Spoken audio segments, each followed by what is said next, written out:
Hello hello hello hello. आवाज ठीक है। हाँ भाई। राजस्थान का सामान्य परिचय में करवाया, कंप्लीट है। कोई डाउट अभी बता दो। मौका है अभी,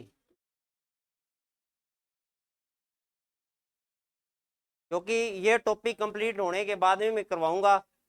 ये टॉपिक कुछ बड़ा है, यानी 10 से लेकर 15 दिन के बीच में ये टॉपिक कंप्लीट होगा। बड़ा टॉपिक है, भारत का राजस्थान का भौतिक प्रदेश है। ठीक है, तो भौतिक प्रदेश का मतलब क्या होता है वो हम पढ़ेंगे। ठीक है। अरे भाई, क्लास क्लास रिकॉर्ड हो रही है, ध्यान तो, ताकि मैं बोल ना सकूं, ओनली पढ़ाई के अलावा। ठीक है। आवाज आवाज नहीं आ रही है? आवाज भी ही घनी है अगर ना लगाओ तो। ठीक है, अगर पूछे कि भौतिक प्रदेश किसे कहते हैं, हेडिंग डालो राजस्थान का भौतिक प्रदेश। राजस्थान का भौतिक प्रदेश।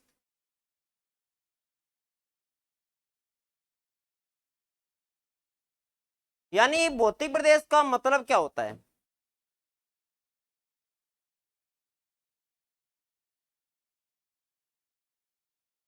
भौतिक है,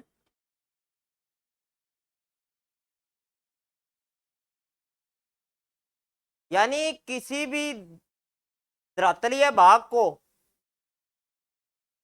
धरातलीय भाग को, यानी धरातलीय जो बनावट है उसके आधार पर वर्गीकरण करना। यानी कोई भी भूभाग है उसका धरातलीय बनावट के आधार पर वर्गीकरण करना क्या कहलाता है? भौतिक प्रदेश कहलाता है। यानी कोई भी धरातलीय भाग हो गया, मान लो ये धरातलीय भाग है, अपनी ये पृथ्वी है, ये पृथ्वी है, इसका यानी भूभाग का यानी अध्ययन करना मतलब क्या हो गया? किसी भूभाग का धरातलीय बनावट के आधार पर अध्ययन करना क्या कहलाता है? एक प्रदेश कहलाता है। ठीक है, नाम तो सुना है ना, राजस्थान का भौतिक प्रदेश। टॉपिक है राजस्थान का भौतिक प्रदेश। अब अगर पूछे कि ये जो भौतिक प्रदेश है उसमें शामिल क्या किए जाते हैं, भौतिक प्रदेश में शामिल क्या किए जाते हैं, तो मैदान नाम सुना है आपने, पठार नाम सुना है, मरुस्थल नाम सुना है, पठारी प्रदेश नाम सुना है। तो ये है राजस्थान को भौतिक प्रदेश के आधार पर कितने भागों में बांटा गया है? 4 भागों में बांटा गया है। राजस्थान को भौतिक प्रदेश के आधार पर कितने भागों में बांटा गया है? 4 भागों में बांटा गया है। तो हेडिंग डालो राजस्थान का भौतिक प्रदेश। तो लिखो अर्थ क्या होता है, यानी भौतिक प्रदेश का अर्थ क्या होता है। ठीक है, किसी भी किसी भी भूभाग, किसी भी भूभाग किसी भी भूभाग को धरातलीय बनावट के आधार पर किसी भी भूभाग को धरातलीय धरातलीय बनावट के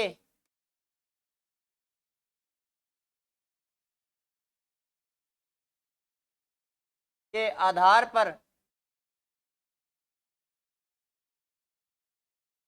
अध्ययन करना अध्ययन करना क्या कहलाता है? लिख लो।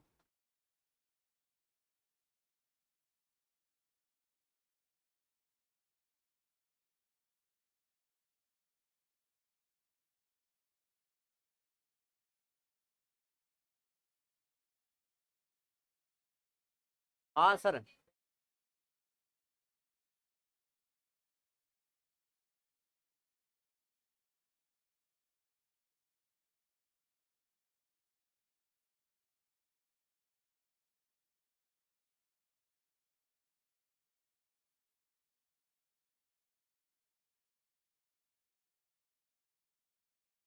यानी किसी भी भूभाग को धरातलीय बनावट के आधार पर अध्ययन करना क्या कहलाता है? भौतिक प्रदेश कहलाता है। अब अगर पूछे ये जो धरातल है, ये पृथ्वी है, इसको कितने भूभाग के कितने भागों में बांटा गया है? भौतिक प्रदेश के आधार पर 4 भागों में बांटा गया है। तो लिखो धरातल को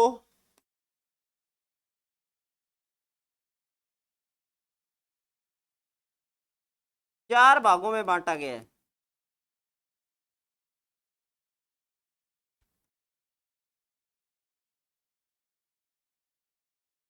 कितने भागों में बांटा गया है? 4 भागों में बांटा गया है। अब भाग है कौन कौन से? तो भाग है कौन कौन से वो पढ़ेंगे। कौन से हैं? सबसे पहले आता है, कौन सा आता है? पर्वत। पर्वत के बाद में पठार। पठार के बाद में मैदान, और मैदान के बाद में मरुस्थल।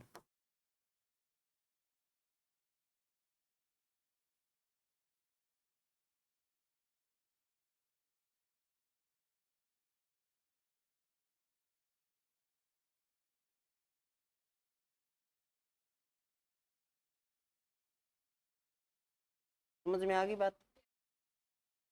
यानी रटने वाला टॉपिक नहीं है, ये समझने वाला है। समझ लिया एक बार ढंग से? ठीक है। अब अगर पूछे कि भौतिक प्रदेश किसे कहते हैं, यानी किसी भी भूभाग को धरातलीय बनावट के आधार पर जो अध्ययन करना क्या कहलाता है? भौतिक प्रदेश कहलाता है। अब अगर पूछे भौतिक प्रदेश को धरातल के आधार पर कितने भागों में बांटा गया है, तो 4 भागों में बांटा गया है। कौन कौन सा है? मैं सबसे पहले कौन सा आता है?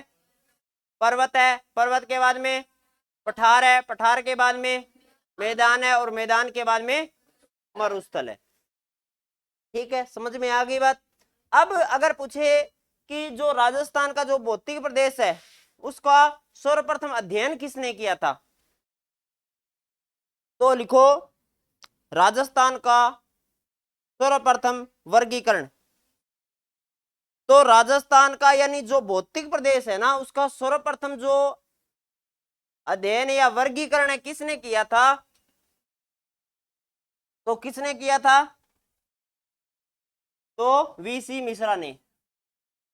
राजस्थान का सर्वप्रथम वर्गीकरण। वर्गीकरण किसने किया था? तो वीसी मिश्रा ने किया था। किसने? वीसी मिश्रा ने। मिश्रा, वीसी मिश्रा। अगर पूछे कि ये जो वीसी मिश्रा है, उसने सर्वप्रथम अध्ययन किया और राजस्थान को कितने भौतिक प्रदेशों में बांटा, तो राजस्थान को 7 भौतिक प्रदेशों में बांटा।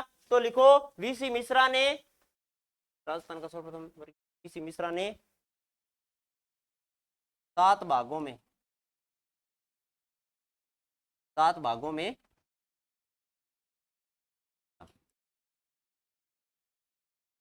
कब किया? 1968 में। कब किया? 1968 में। ये और लिखना 19।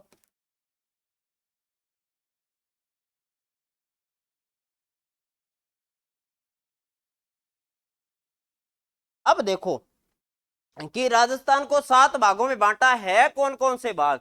मानचित्र है, लेके आयो के पास है, वो बना लेना। जो डायग्राम बना रहा हूं,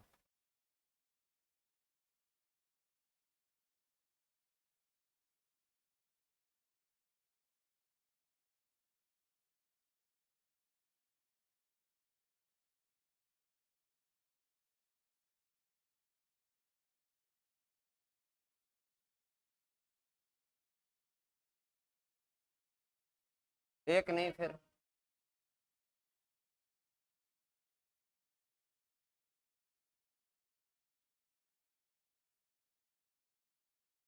ये दिखाई दे रहा है।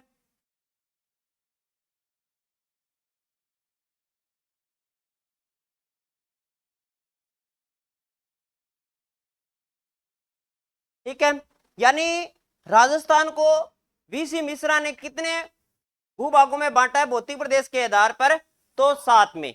अब कोपेन नाम सुना है आपने? कोपेन ने राजस्थान को कितने भागों में बांटा था जलवायु के आधार पर? 4 पे बांटा था। कौन कौन से थे? कोपेन के आधार पर कोपेन ने क्या माना था? जलवायु को माना था। उसी तरह वीसी मिश्रा है, कोपेन ने कितने भागों में बांटा? 4 में। कौन कौन से हैं? PW, SHW, उसके बाद में PSHW, उसके बाद में CWG, AW। ठीक है, उसी तरह ये भौतिक प्रदेश यानी जो राजस्थान भौतिक प्रदेश को उसको वीसी मिश्रा ने कितने भागों में बांटा? 7 भागों में बांटा। अब है 7 कौन कौन से? सबसे पहले आता है उत्तर में, कौन सा है? कौन सा आता है? नहरी प्रदेश।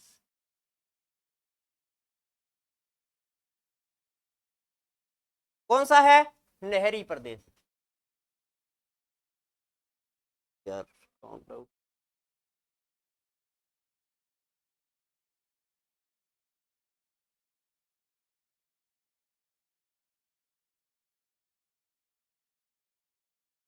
ठीक है, कौन सा है? नहरी प्रदेश। नहरी प्रदेश। यार फोन ये तो ठीक है, नहरी प्रदेश आ गया। उसके बाद में यानी नहरी प्रदेश कौन सा है? अपना गंगानगर और हनुमानगढ़, 2 ही ऐसे जिले हैं जिसमें नहर परियोजना है। और कौन सी? इंदिरा गांधी नहर परियोजना। ठीक है, अब उसके बाद में उसने क्या किया कि ये जो क्षेत्र है ये कौन सा है? शुष्क क्षेत्र। कौन सा है? शुष्क, शुष्क प्रदेश। कौन सा है? शुष्क प्रदेश है। ठीक है, समझ में आ गई बात? ये नहरी क्षेत्र है। अब नहरी क्षेत्र में जिले पूछे तो गंगानगर और हनुमानगढ़। ठीक है, अब अगर पूछे शुष्क, शुष्क का मतलब क्या होता है? शुष्क का मतलब क्या होता है? जहां पर वर्षा कितनी होती है, यानी पश्चिमी राजस्थान है वहां पर वर्षा कितनी होती है? तो कितनी होती है? यानी 0 से लेकर 25। ठीक है, इतनी ही वर्षा होती है पश्चिमी राजस्थान में। अब देखो ये हो गया शुष्क, और यहां से लेकर और यहां तक इस क्षेत्र को इसने किस नाम से जाना? अर्ध। कौन सा है? अर्ध शुष्क। ठीक है, नहरी प्रदेश है, शुष्क प्रदेश है, उसके बाद में अर्ध शुष्क है। अर्ध शुष्क के नीचे यानी ये जो क्षेत्र आता है ये कौन सा है? अरावली, अरावली प्रदेश। कौन सा है? अरावली प्रदेश। समझ में आ गई? अब अगर पूछे कि अरावली की लंबाई कितनी है राजस्थान में? 550 है पूरी, 600। अब देखो यहां पर ये जो क्षेत्र है यहां पर एक नदी बहती है,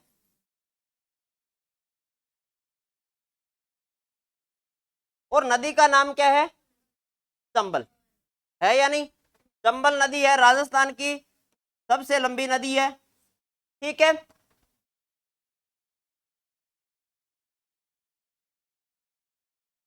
चंबल नदी।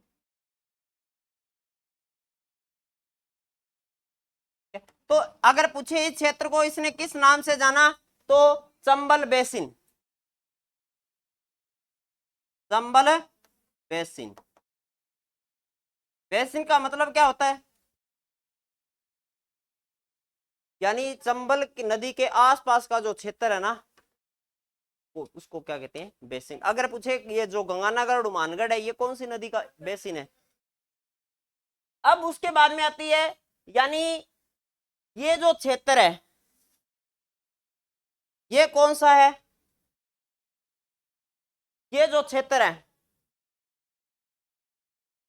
ठीक है, यहां से लेकर यहां तक का ये जो क्षेत्र है ये कौन सा क्षेत्र है?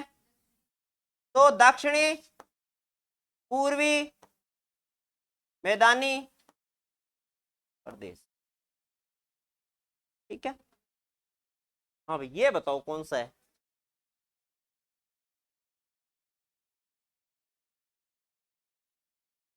ये ये ये इतना।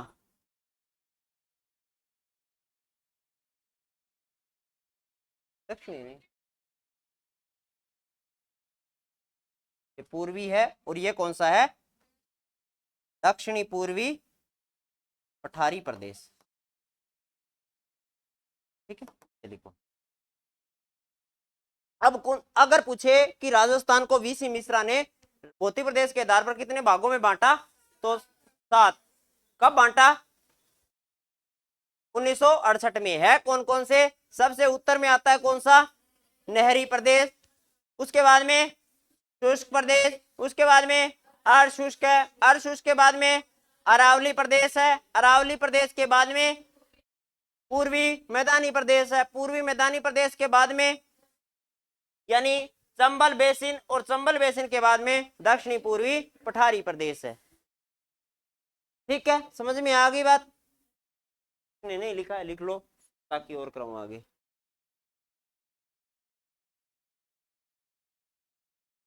हरिमोहन सक्सेना,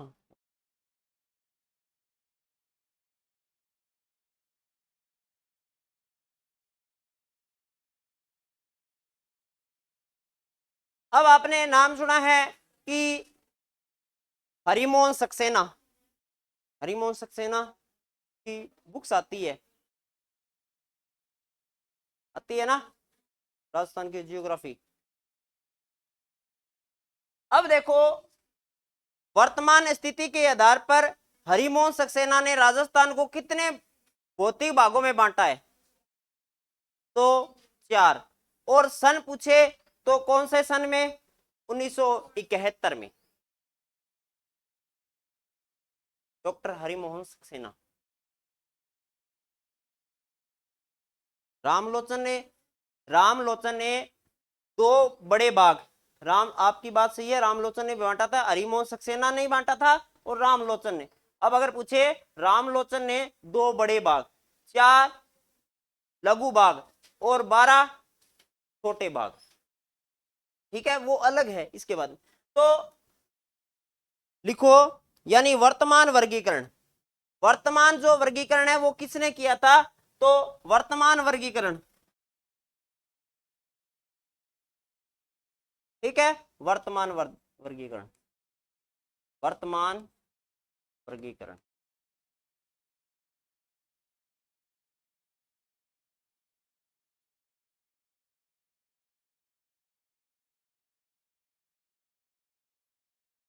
चार में,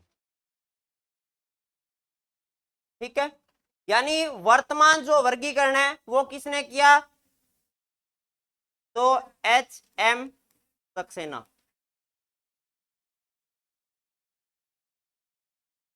कब बांटा, 1971 में।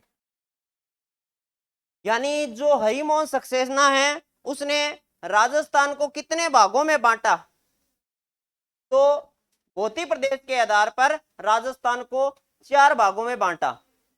ठीक है, अब अगर पूछे कि 4 भाग है कौन कौन से, तो 4 भाग है कौन कौन से, वो आगे डायग्राम के अनुसार बता रहा हूं। अब ये लिख लिया सभी ने,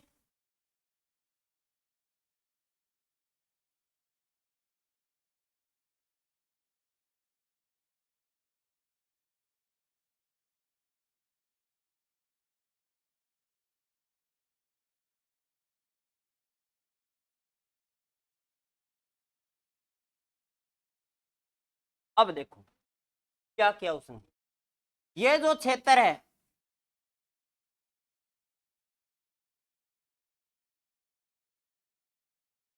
भौतिक प्रदेश के हरिमोहन सक्सेना ने राजस्थान को कितने भौतिक प्रदेशों में बांटा, 4 में। अब 4 है कौन कौन से, 1 नंबर आता है कौन सा आता है, पश्चिमी मरुस्थल। कौन सा है, पश्चिमी मरुस्थल।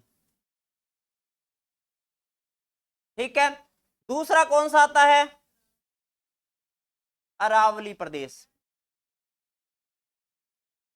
कौन सा है?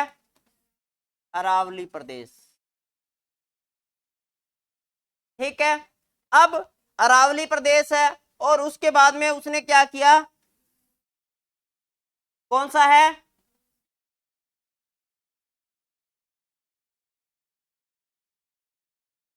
एक में चलने दूं फिर?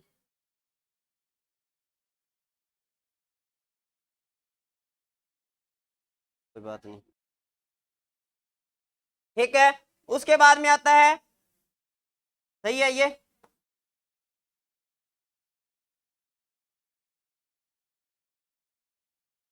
कौन सा है? पूर्वी मैदानी प्रदेश। ठीक है। कौन सा है? पूर्वी मैदानी प्रदेश। अब उसके बाद में ये आता है दक्षिणी पूर्वी पठारी प्रदेश। कौन सा है? दक्षिणी पूर्वी पूर्वी पठारी प्रदेश।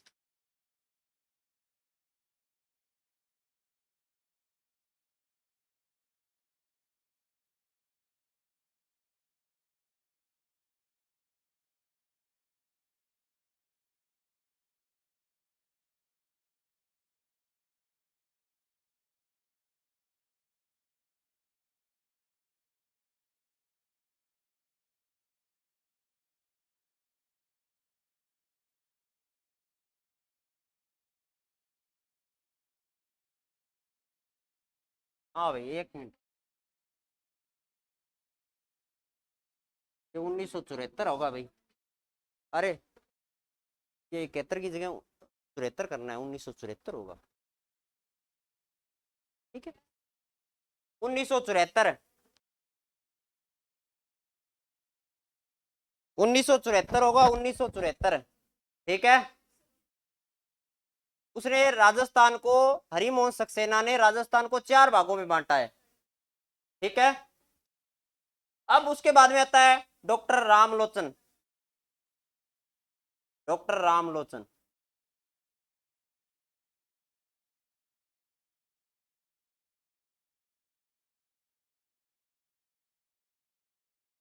पास किताब है क्या? थोड़ी डाउट हो रही है, किताब है क्या किसी के पास राजस्थान की? ये चीज मेरे को ना थोड़ी सी डाउट हो रही है। ये शायद मेरे को लग रहा है, थोड़ी सी डाउट हो रही है मेरे को इसकी। रामलोचन का तो 71 है। राम लोचन, रामलोचन का 1971 में। ये इसका शायद मेरे को थोड़ी सी डाउट हो रही है।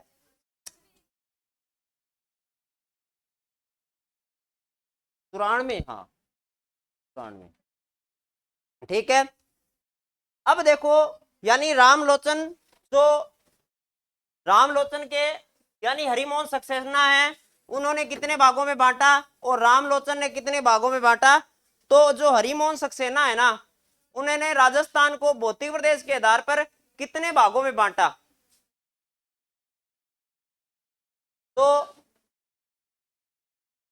राम जो लोचन है ना, उन्होंने कितने भागों में बांटा? तो 2 प्रदेशों में बांटा। 2 प्रदेश, 2 प्रदेश,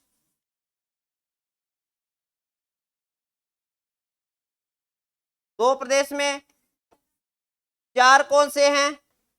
2 प्रदेशों में बांटा, 4 भाग और 12 लघु प्रदेश। कौन कौन से हैं?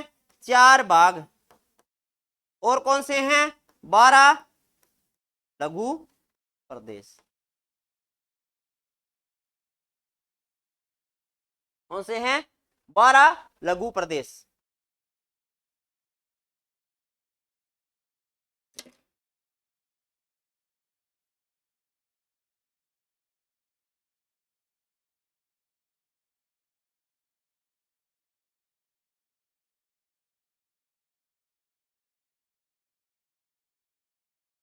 ठीक है, समझ में आ गई बात? अब देखो बात, अब अगर पूछे ये जो राजस्थान में जो भौतिक प्रदेश है, इनका जो निर्माण हुआ वो कैसे हुआ? राजस्थान में जो भौतिक प्रदेश है उनका निर्माण कैसे हुआ? तो हेडिंग डालो, राजस्थान में भौतिक प्रदेशों का निर्माण कैसे हुआ?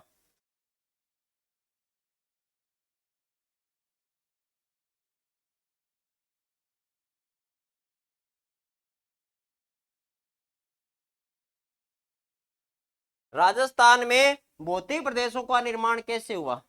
हेडिंग डालो कि राजस्थान में, हाँ वर्गीकरण पूरा हो गया। राजस्थान कौन से, वो आगे बताऊंगा मैं, अभी तो स्टार्ट कर रहे हैं, अपने बेसिक पढ़ रहे हैं इसकी। ठीक है, यानी राजस्थान के भौतिक प्रदेश का निर्माण कैसे हुआ? राजस्थान के भौतिक प्रदेश का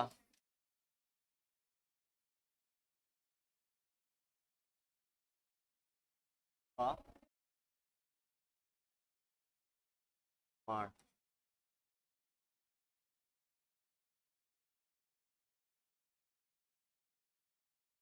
ये आप जो कह रहे हो ना शुष्क और अर्ध शुष्क, जो अभी मैंने लिखवाए है ना, रामलोचन का है, ये अपने पढ़ते हैं, यानी बालू का स्तूप है, युक्त है, मुक्त है, वो पढ़ते हैं ना। बरखान है, अर्धचंद्राकार है, तारा है, पेराबोलिक है।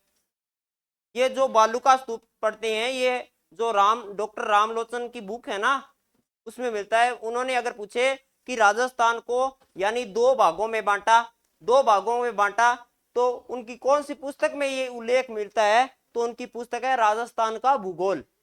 तो उसमें लाइन एक और लिख लेना, इसका जो उल्लेख है ना रामलोचन की जो पुस्तक है, पुस्तक का नाम पूछ सकता है, तो पुस्तक का नाम है राजस्थान का भूगोल। ठीक है, अगर पूछे कि राजस्थान का जो भौतिक प्रदेश है उसका निर्माण कैसे हुआ, ये तो पता होना चाहिए ना भाई, निर्माण कैसे हुआ। अब मैं मेरी तरफ से पढ़ा रहा हूं ना, आपको भी पता नहीं है, यानी जैसे मैं अब ऐसे नहीं कि एक साथ में करवा दिया, वैसा नहीं करवा रहा हूँ, धीरे धीरे याद करवाने की कोशिश कर रहा हूं मैं वो साथ में लिखवा देता। आज जो लघु प्रदेश बता रहे हो आप कि 51.50% है, 41.50% है, 58.50% और 41.50% है, वो लिखवा देता। पर लेकिन हमें पता भी तो होना चाहिए कि जो राजस्थान का भौतिक प्रदेश है उसका निर्माण कैसे हुआ। अब देखो निर्माण कैसे हुआ, पहले जो पृथ्वी थी ना, पहले पृथ्वी थी, ये किस रूप में थी? यानी पृथ्वी ज्वालामुखी विस्फोट से पहले ये जो पृथ्वी थी, ये किस रूप में थी? अपने ये समुद्र है या नहीं, भारत के चारों ओर, ये देखो तीनों ओर, यानी तीनों ओर विश्व के चारों ओर समुद्र है या नहीं? ये समुद्रों का निर्माण कब हुआ? यानी पहले अगर पूछे कि ये जो महाद्वीप थे ना, पहले एक ही महाद्वीप था पूरी पृथ्वी पर, एक ही महाद्वीप था, और उसका नाम था पेंजिया। क्या नाम था? पेंजिया। अब देखो, और एक ही महाद्वीप था, एक ही महाद्वीप होने के बाद में देखो, अगर पूछे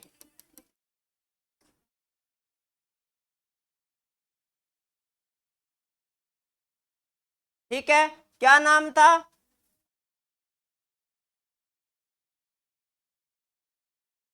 पेंजिया।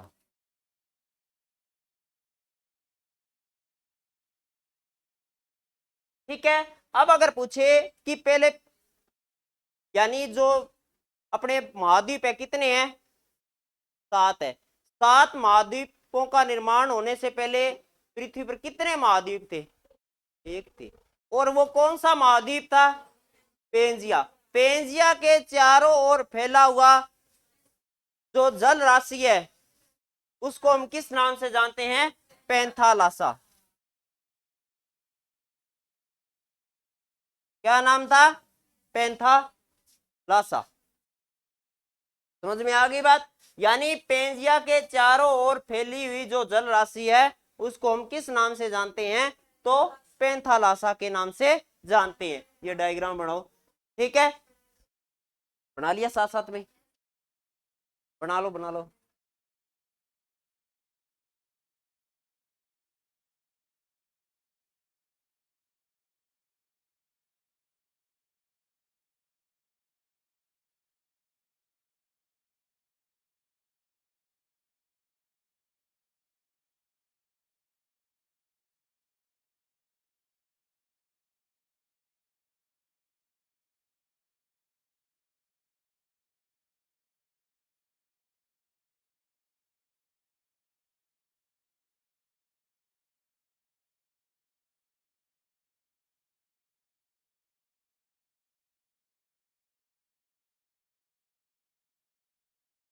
मान लिया।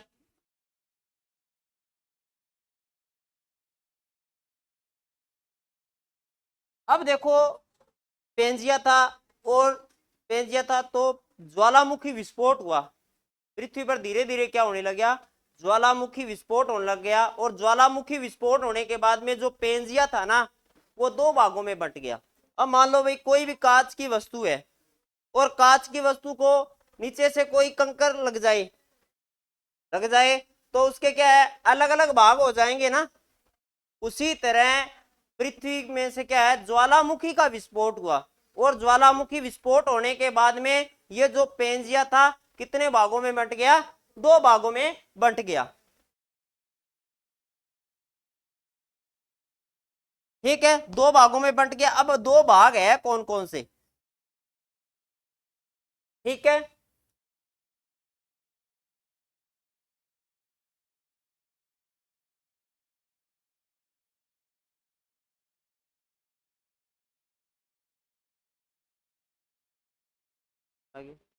जब ज्वालामुखी का विस्फोट होने के बाद में, यानी ये जो पेंजिया था कितने भागों में बंट गया, दो भागों में बंट गया।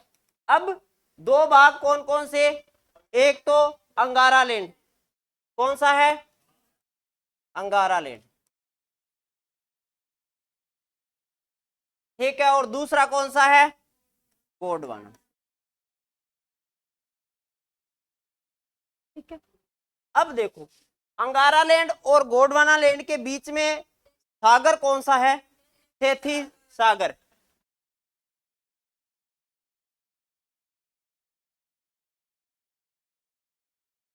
इसको टेथिस भूसंधि भी कहते हैं। क्या कहते हैं, टेथिस भूसंधि।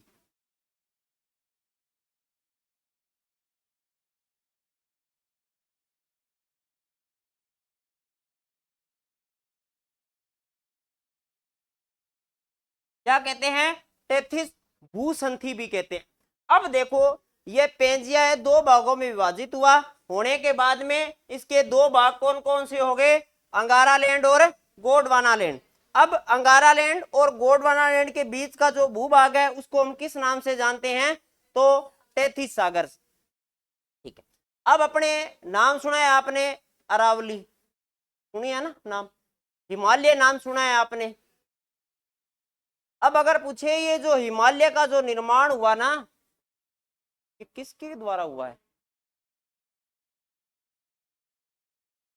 हिमालय का जो निर्माण हुआ है ना, वो कौन सी दो प्लेटें आपस में टकराने से हुई है, यूरेशियन और इंडियन प्लेट। अब यूरेशियन प्लेट और इंडियन प्लेट है, ये कौन कौन से यानी भूभाग से उत्पन्न हुई, इंडियन प्लेट तो कौन से भूभाग से उत्पन्न हुई, गोंडवाना लैंड। और जो यूरेशियन प्लेट है वो कौन से भूभाग से उत्पन्न हुई, अंगारा लैंड। अब देखो क्या हुआ, यानी दोनों से, अब यानी ये जो टेथिस सागर है यहां पर, यानी क्या होता है कि नदियां आकर गिरती है जितनी भी, यानी इस टेथिस सागर में जितनी भी नदियां आकर गिरती है ना, नदियां अपने साथ में क्या लेके आती है, मृदा लेके आती है ना। तो धीरे धीरे मृदा लेकर आती है, तो धीरे धीरे मान लो उदाहरण है, अपने घर में डिग्गी होती है ना पानी की, है या नहीं सभी के घर में, नहीं है, कोई बात नहीं, कई घर में कोई नहीं हुआ है, पर खेत में भी हुआ है। अब जिया पानी आओगो, टूंटिया पानी आवे डिग्गी में, और धीरे आप डिग्गी में यानी चाहे कितनी भी ढग्गे छोड़ दिया भी, मैं 5-7 साल बाद में डिग्गी में सफाई करनी पड़े नहीं, तो भी माँ के आ जाए मिट्टी आवे या को नहीं। तो मिट्टी आने के बाद में अगर भी 10 साल 15 साल ना संभालांगा तो वह डिग्गी भी सिला जाएगी, अपन नहीं मिलेगी ना। तो वैसे यहाँ पर क्या हुआ, ये जो टेथिस सागर है यहाँ पर धीरे धीरे नदियों के साथ में यहाँ पर क्या किसका जमाव हो गया, यानी मृदा का जमाव हो गया। और मृदा का जमाव होने के बाद में यहाँ पर धीरे धीरे क्या है, किसने रूप धारण कर लिया, एक मरुस्थल ने रूप धारण कर लिया है। अपने पश्चिम राजस्थान में मरुस्थल है ना, पश्चिम राजस्थान में मरुस्थल है। पहले कहते थे कि यहाँ पर एक सागर बहता था, और वो कौन सा सागर था, टेथिस सागर था। पश्चिम राजस्थान में धीरे धीरे क्या है, मिट्टी का क्या हो गया, कटाव हो गया, और कटाव होने के बाद में धीरे धीरे यहाँ पर एक मरुस्थल का रूप धारण कर लिया था। ठीक है, ये डायग्राम बनाओ ताकि और करोगे। बना लिया। अब देखो, यानी अगर पूछे कि ये जो अंगारा लैंड है और गोंडवाना लैंड है, अब इन दो भागों के होने के बाद में विश्व में अलग अलग स्थान पर कुल कितने महाद्वीप हो गए, 7 महाद्वीप हो गए। अब 7 महाद्वीप है, कौन कौन से अगर पूछ लिया जाए, एशिया महाद्वीप है, एशिया महाद्वीप है, ये कौन कौन से भूभाग में है, अंगारा लैंड में है या गोंडवाना लैंड में है या दोनों में है, दोनों में है। अब अगर पूछ ले कि अंटार्कटिका जो महाद्वीप है ये कौन से भूभाग का हिस्सा है, गोंडवाना लैंड। अगर पूछे उत्तरी अमेरिका है, ये कौन से भूभाग का, अंगारा लैंड। अब देखो, अगर पूछे अंगारा लैंड में कौन कौन से महाद्वीप है, तो सबसे पहले कौन सा आता है, उत्तरी अमेरिका। ठीक है, उसके बाद में दूसरा कौन सा आता है, उत्तरी एशिया। ठीक है, उसके बाद में तीसरा कौन सा आता है, यूरोप। ये 3 ऐसे महाद्वीप है, यानी उत्तरी एशिया है, ये कौन से भूभाग के अवशेष हैं, तो अंगारा लैंड। अगर बाकी पूछ ले, उसके बाद में दक्षिणी एशिया है या नहीं, अपना भारत है, उसके बाद में दक्षिणी अमेरिका। ठीक है, उसके बाद में अफ्रीका। ठीक है, उसके बाद में कौन सा आता है, ऑस्ट्रेलिया। ठीक है, उसके बाद में कौन सा आता है, अंटार्कटिका। ठीक है, ये जो महाद्वीप है ये कौन से भाग के अवशेष है, यानी कौन से भाग से शामिल है, तो कौन से, गोंडवाना लैंड। अब पूछे कि गोंडवाना लैंड का जो हम पहचान कैसे कर सकते हैं राजस्थान में, तैतीस सागर की पहचान कैसे कर सकते हैं राजस्थान में,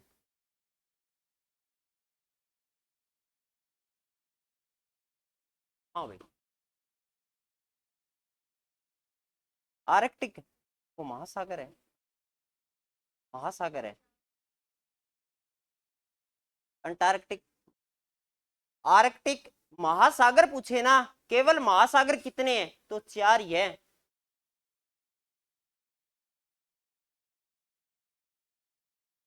एक, 2, 3, 4, 5, 6 और 7 है। अमेरिका 2 है, उत्तरी और दक्षिणी। अब प्रश्न आए कि राजस्थान में मान लो कि गोंडवाना लैंड और जो 33 सागर है उसकी हम पहचान कैसे कर सकते हैं, पहचान तो कर सकते हैं। अब पहचान की हमें भाई जब पढ़ा होगा तभी पता होगा ना, भी पहचान कैसे होगी। अब कह दे कि इधर पश्चिम मरुस्थल में चला जा, कोई व्यक्ति पश्चिम मरुस्थल में चला जाए और वो कह दे कि भाई यहाँ पर ये जो पश्चिम मरुस्थल है ये कौन से भूभाग का अवशेष है,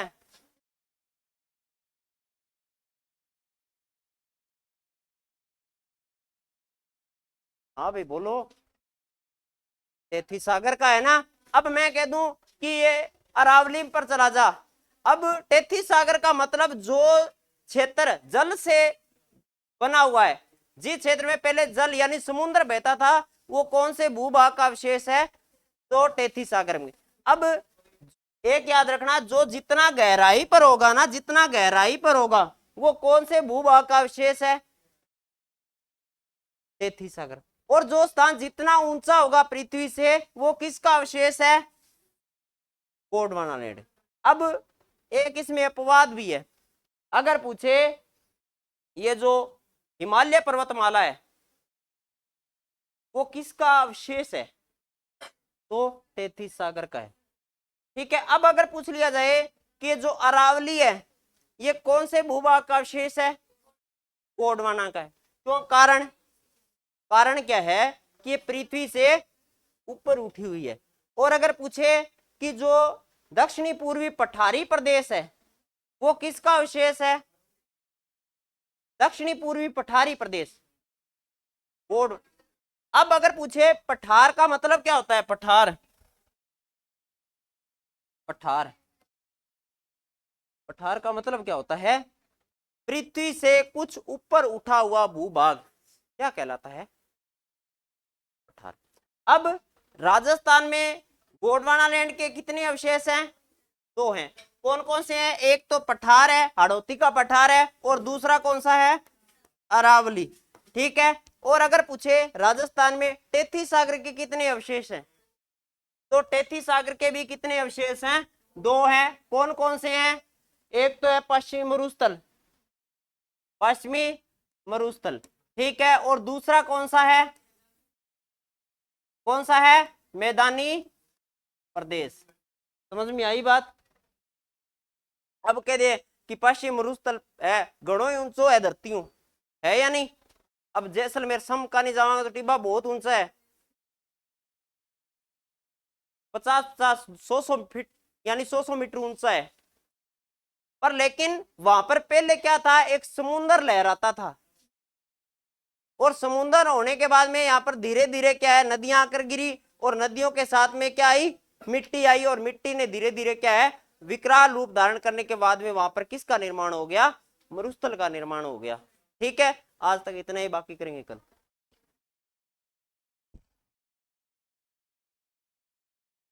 अभी क्लास देखते हो गया यूट्यूब पर, कल मैंने, बंद करो फिर बता।